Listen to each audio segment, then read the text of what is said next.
Welcome to Angkor Wat. Angkor Wat is located in northwestern Cambodia and lies around 400 square kilometers. It is a significant-sized city in the province of Siem Reap.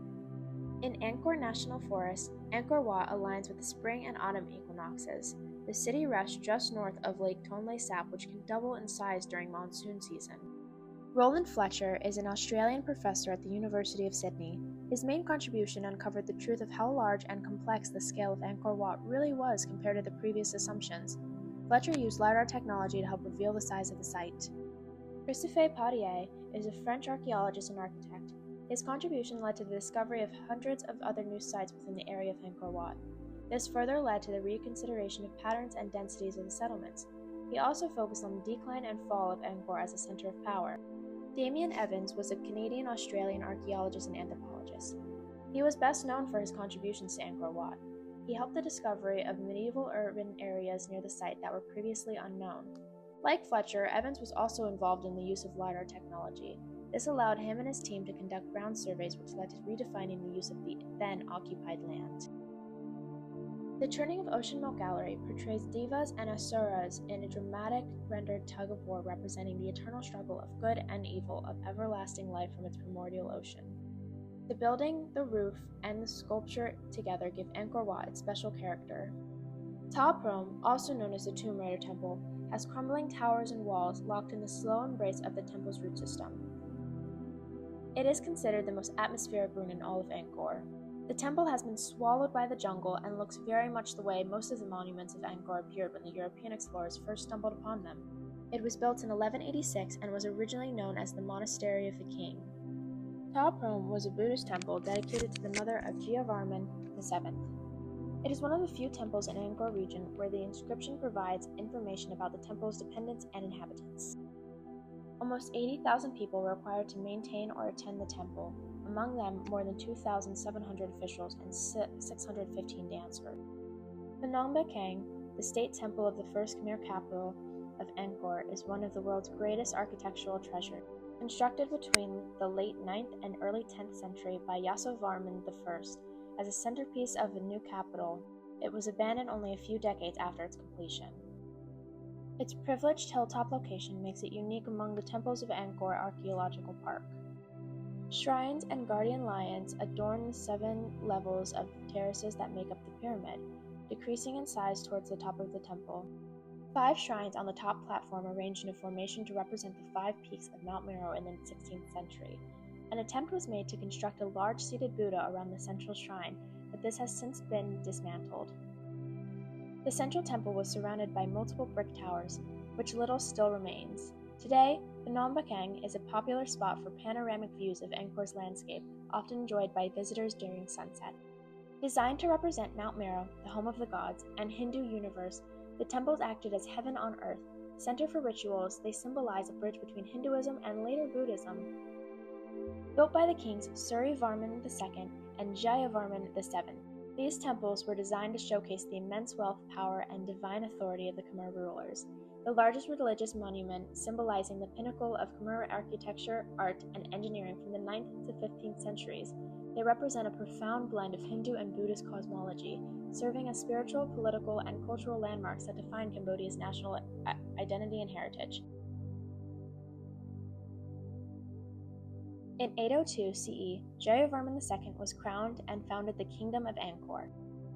In 899, Yasovarman I became king and built on the site. He established the capital, Yasodharapura. King Suryavarman II is crowned and designs Angkor Wat. Construction then begins in 1140. In 1181, King Jayavarman VII sacks the Cham's capital. 1327 marks the end of the classical Khmer era and the last of the engraving of stone. Angkor Wat is now inhabited by over 100,000 local Cambodian people. The site was dated based on the stone inscriptions and the relief carvings. This is helpful to the dating process as they clearly reference a date and a historical figure. Combined with laterite, a soil high in iron and aluminum, weather-resistant tiles and bricks were produced. They went through periods of extreme drought and major monsoons. They exist in the Mekong River basin that feeds into the lake. Between the mountains and the monsoons, there is extensive sedimentary movements, causing a lack in mineral resources. The main soil types in the area of Angkor Wat are acid lithosols and yellow-red podzol. Yellow-red podzol soil is known for the red-brown color that turns yellow with depth. This soil is usually found in humid places such as forests. Acid lithosol soil is usually black but can also become yellow with depth. It is characterized by its high pH level. It's usually located in regions that contain mountains and high rainfalls.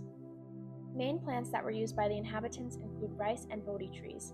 Rice was not only used for food, but also for spiritual purposes and taxation. Bodhi trees, which symbolize enlightenment and Buddhism, are significant in the context of spirituality and ecology to Angkor Wat. According to oral tradition with no written documents, it is believed that these trees were planted in front of the archaeological site during the 1950s.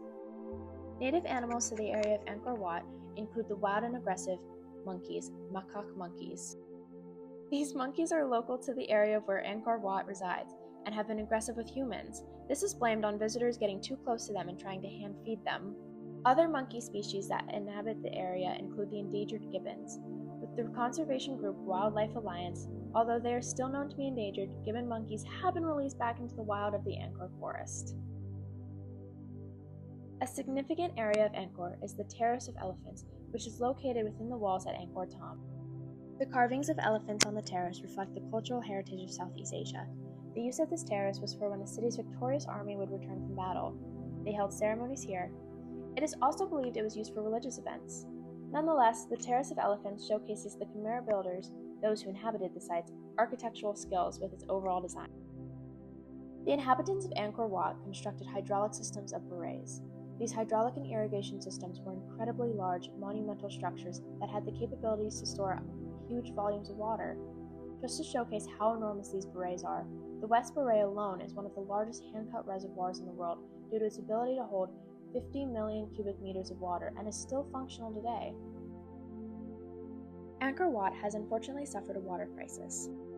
Due to tourist boom and increasing population, Angkor Wat has seen many water shortages. This required authorities to tap into groundwater and lower the water table. As their empire grew, so did its thirst for water.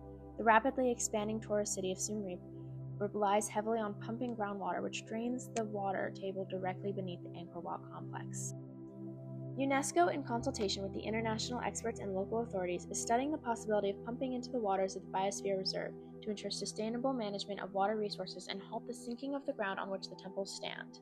The building materials used for the construction of the site was gray sandstone, red sandstone, laterite, and green greywacke. It was put together with elephants, ropes, pulleys, and bamboo scaffolding.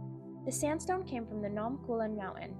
Angkor Wat benefited from the use of sandstone, as it is known for its durability, ease of carving, and workability in doing so. Laterite was used for Angkor Wat's foundation as it provides a strong base. Both materials were imported. Laterite was believed to have come from Mong Ru. In Southeast Asia, Angkor Wat had an important trading system. Traded items by the Angkor Empire included salt from the Mekong Delta of Thailand, rice, and fish. These trades were done through the Mekong River, which allowed for trade from the north and south. Artifacts that were also imported include things such as clothes, bronze, iron, and sculptures made with these materials. Ancient stone, bronze tools, weapons, and pneumatic bronze drums, similar to those found at Dong Son site in Vietnam, thought to be used in rain and war ceremonies, and ancient ceramics have been found and documented. Most of the pottery part of the site, however, dates to the pre-Angkorian period and consists mainly of pinkish terracotta pots which were either handmade or thrown on a wheel, then decorated with incised patterns. Archaeologists in Cambodia have unearthed a dozen century-old sandstone statues in remarkable discovery near the city of Siem Reap. The statues depicting from what they call door guardians were discovered near the north gate, leading to the 11th century royal palace at Angkor Thom. Teams were assessing the ancient gate structure and searching for fallen stones around the portal on the north side of Angkor Thom, one of 4 entrances to the complex when the discovery was made. The statues depict guardians standing at attention and vary in size from about 1 meter to 110 centimeters. They were found buried at depths of 1.4 meters, and some are in surprisingly good shape. Each feature unique facial hair ornaments. Artifacts found, such as statues and carvings, directly point to religious significance of worships and rituals. Some carvings and statues represent Hindu narratives, while some represent scenes from the king's life. Despite the massive size of Angkor Wat, there is no evidence of any human remains from the Angkorian period of the site. Some evidence of cremation and burials have been found in or around the site, but all stem from before Angkor Wat was built or hundreds of years after it was abandoned. The reason for this may be because the Angkorians practiced cremation. Cremation completely destroys tissue and DNA, leaving only bone fragments to decompose easily. Because of this lack of grave goods and remains, it is difficult to glean any solid evidence beyond the lack of elaborate permanent burials. Angkor Wat was never truly abandoned. The complex has remained a site for worship for its entire history. However, its popularity has waned over time. Angkor Wat was the capital of the Khmer Empire, and when the empire was invaded by the Cham, Angkor Wat was sacked and the capital of the nation was moved. Angkor Wat's elite consisted of powerful, largely hereditary or royal favored class of officials, such as priests, military leaders who've managed the Khmer Emperor's bureaucracy, religious, agricultural, and administrative tasks. Connected through the God King, they held higher status, managed the land, and administered the vast resources required for monumental temple projects often. Their peasant class formed the backbone of Angkor Empire, comprising the largest social group, mostly working as rice farmers, laborers, and soldiers to support the higher living class. They lived in wooden homes, paid 10% of rice, and were crucial for building, while also maintaining the massive temple complexes. Angkor Wat, a 12th century Hindu then turned Buddhist temple, holds rich symbolic ceremonial artifacts and art, featuring Hindu epics like the churning of the Sea of Milk. Various festivals and ceremonies in Cambodia find their significance in Angkor Wat. The Bon Tok, known as the Water Festival, is the most important annual event at Angkor Wat. It marks the Tonle Sap's river annual reversal. This temple is a spiritual center because Cambodians can visit Angkor Wat to participate in Buddhist ceremonies, including rituals to honor their ancestors. Due to the empire invasion, there were less efforts into upkeep for the city, and the irrigation networks that provided Angkor Wat's main practical value were lost, and the city fell from favor. Angkor Wat is vital for the understanding of Angkorian culture. It is the largest temple complex in the world and holds a wealth of information on the religion and lives of those who inhabited it.